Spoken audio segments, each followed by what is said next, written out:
Welcome back नाज़रीन, हम break पर थे।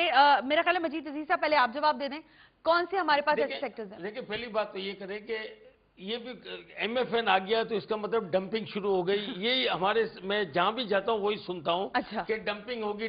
देखिए, बिजनेस क्या होता है कि मैं अगर पाकिस्तान का इंपोर्टर यहां बैठा हूं, मैं माल मंगाऊंगा, इंडिया वाला के डंप कोई मेरे बॉर्डर पे नहीं फेंक जाएगा।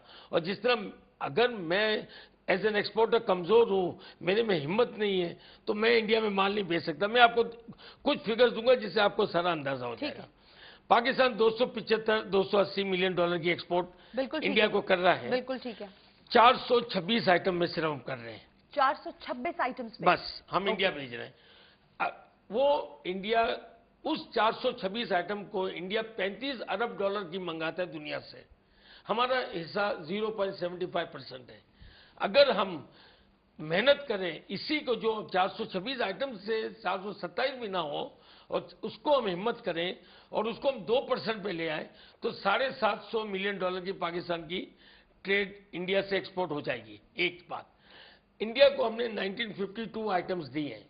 1946 दी है इंडिया को।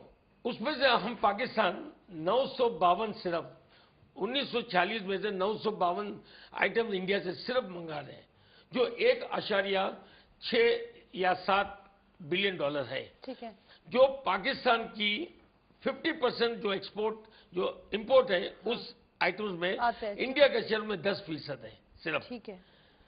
मेरा जो कहने का मकसद ये है, इंडिया ने कोई नेगेटिव लिस्ट आपके लिए नहीं रखी है। आप जो चाहे इंडिया भेजे, कुछ 2-4 आइटम में कुछ कैवियाट्स रखे हैं, वो सिक्योरिटी पॉइंट ऑफ व्यू, वो जो डिफेंस की कुछ होंगी रिलेटेड।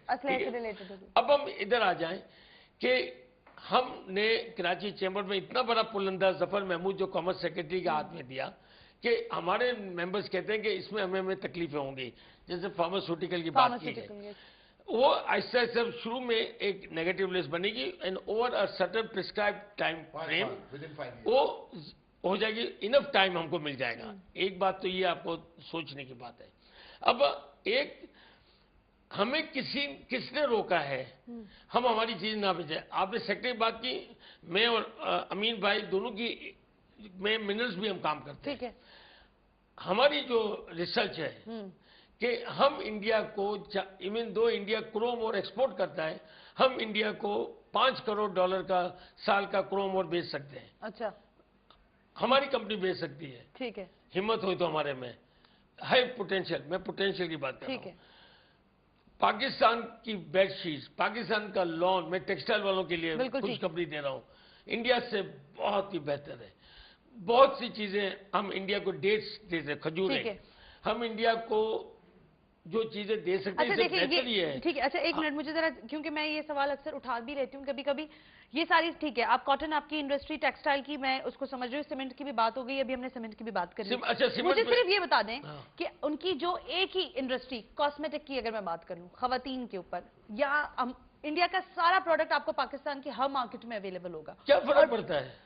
वरना आप इंग्लैंड से मंगाएंगे, आप अमेरिका से मंगाएंगे, ये क्यों आप इसको क्यों कहते हैं? पेट्रोल, एक सेकंड अमीन, पेट्रोल है। दो चीजों पे मैं जरा खत्म करता हूं। एक सीमेंट, सिर्फ हमारी जो नया इनका जो वाघा बॉर्डर खुल जाएगा, जिसमें रोज की 1000 ट्रकें जाएंगी, तो हमारा सीमेंट एक्सपोर्ट जो है, जो 7.25 लाख टन से ज्यादा नहीं गया है, वो हम 1 मिलियन टन पे कर लेंगे। और जिस दिन पाकिस्तान और कराची और मुंबई की अगर शिपिंग डायरेक्ट हो गई तो हमारी जो सीमेंट की एक्सपोर्ट 1.5 मिलियन टन हो जाएगी, यानी कि डबल हो जाएगी। एक बात तो ये। दूसरी बात जो सिंपल ये है कि हम अगर बिजनेस कम्युनिटी, एक्सपोर्टर्स, हम और हिम्मत करें, हम हमारे ताल्लुकात इंडिया के इंपोर्टर से बनाएं और हम ये कोशिश करें कि जो रुकावटें ऐसी हैं जो दोनों तरफ से भी कहीं ना हो जाती, जैसे वीजा है, जैसे मोबाइल फोन इस्तेमाल नहीं कर सकते, जैसे कुछ हम नहीं कर सकते, ये चीजें रुकावटें दोनों ममालिक से हैं। ट्रस्ट फैक्टर तो जीरो है। आज मैं थोड़ा सा डिफर करूंगा आपसे। अच्छा, अगर आपने वीजे की मिसाल दी, Pakistani embassy in India in Delhi, ठीक है, they issue the visa in 1 day or 2 days maximum without any restriction. ठीक। Same Indian embassy in Pakistan Islamabad पहले कहते जी इनविटेशन लेकर के आओ, जब इनविटेशन ऑन सरकारी कागज उसके बाद आप हैरान होंगी कि एक मिनट जो आदमी आपको रिकमेंडेशन भेजता है उसकी वहाँ इंटेलिजेंस इंक्वायरी करता है कि why you are calling this person to India, और बाकायदा इंक्वायरी करने के बाद पूरा डिस्करेज करने के बाद, ताकि एक दफा हिम्मत कर ली इसने आइंदा अपने और लोगों को बता दें कि सबको बुलाना, पाकिस्तान से किसी आदमी को ना बुलाना।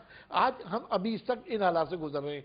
हम एक तरफ तो आगे बढ़ रहे हैं, हम बहुत सारी बातें ज़बानी भी कर रहे हैं कि जी वीज़ा फैसिलिटीज़ मिल जाएंगी। पाकिस्तान ने ये सहूलतें आज दी हुई हैं जो इंडिया ने आज तक नहीं दी हैं। ऑल द मोर ये जो पॉइंट्स जो कह रहे हैं, मैं all the more can I just all the more मैं कहता हूं कि हमें निगोशिएट करके हमें ट्रेड नॉर्मलाइजेशन करना चाहिए। क्यों कि जो करंट स्टेटस है वो हमारे फेवर में नहीं है, ठीक है? तो हमें नेगोशिएशन करनी चाहिए।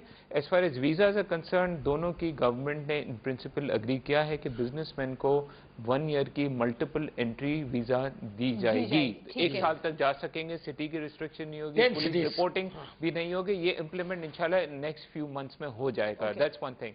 द सेकंड थिंग इज, देखिए आपने ये जो आपने बात की कॉस्मेटिक्स की, इंडिया की आज भी प्रोडक्ट कॉस्मेटिक्स यहाँ आ रही है, ठीक है? दुबई के थ्रू आ रही है, सिंगापुर के थ्रू आ रही है। तो अगर आप देखें तो उसमें ऑलरेडी 15, 20, 25% एक्स्ट्रा कॉस्ट लगती है ट्रांसशिपमेंट की, ठीक है? तो ये जो 25% है ये कौन पे कर रहा है? ये पाकिस्तानी कंज्यूमर, ये आप पे कर रही है, ठीक है ना? ये एक्स्ट्रा अगर डायरेक्ट अगर खुल जाएगी तो दूसरी और भी हमारी प्रोडक्ट जो है 20-25% कम पे आएगी, तो कंज्यूमर को इसमें बेनिफिट है। स्पेशली जब आप कहते हैं इन्फ्लेशन बहुत ज्यादा है, सब कुछ है, तो यहाँ हमें बेनिफिट है। ये थर्ड कंट्री की जो ट्रांजिट हो रहा है, ये दुबई में कोई ट्रेडर कमा रहा है या सिंगापुर में कमा रहा है, वाई नॉट वो benefit Pakistan, why shouldn't the Pakistani businessman consumer?